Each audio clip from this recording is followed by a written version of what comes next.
This next section here, we're going to discuss what are surfaces. And so surfaces are a big part of Pygame. And the way that I like to describe it is using an overhead projector. Not the ones that we have in our classrooms, but these old school ones where you place a transparency on the top and you turn the projector on in a dark room, and what is on the transparency is projected onto the board. And so this is a perfect analogy, a perfect illustration for what's going on with Pygame.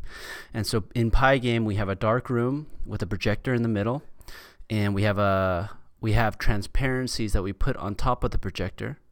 And every once in a while, we go ahead and turn the projector on and turn it back off, and we get one frame of animation. And then we move the transparencies to different locations, and we turn the projector on and we turn it back off, and we get a second frame. Then we move the transparency a little bit, and we turn the projector on and turn it back off. We get a third frame. And the end result is the appearance of movement on the screen.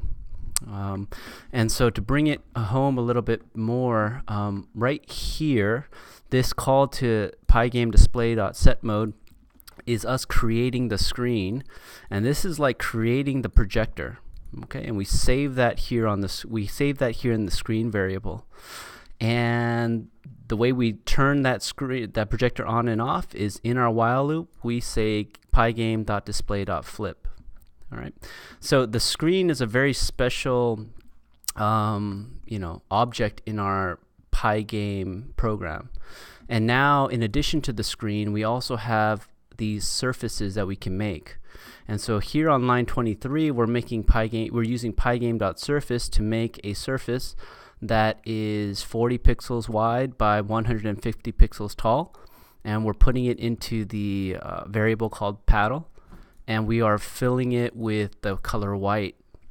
And then down here on line 29, we are placing this transparency, this surface, onto the projector at this X location and this Y location. And then we are turning the projector on and turning it off. We get one frame of animation. We come back into the while loop, and we are going to adjust based on the keystrokes. We are going to adjust the P_Y variable to either increase or decrease in value, which means when we go ahead and blit it, when we place the surface onto the screen for the second time, it's going to be in a slightly different location. And we are going to turn the projector on and turn it back off, getting a second frame of animation. We come back into the while loop, and that happens again. And this is the model that is used in every video game that you've ever played. So if you're playing, Call of Duty, and you're pressing forward on the controller, what is happening? We're entering into the game loop.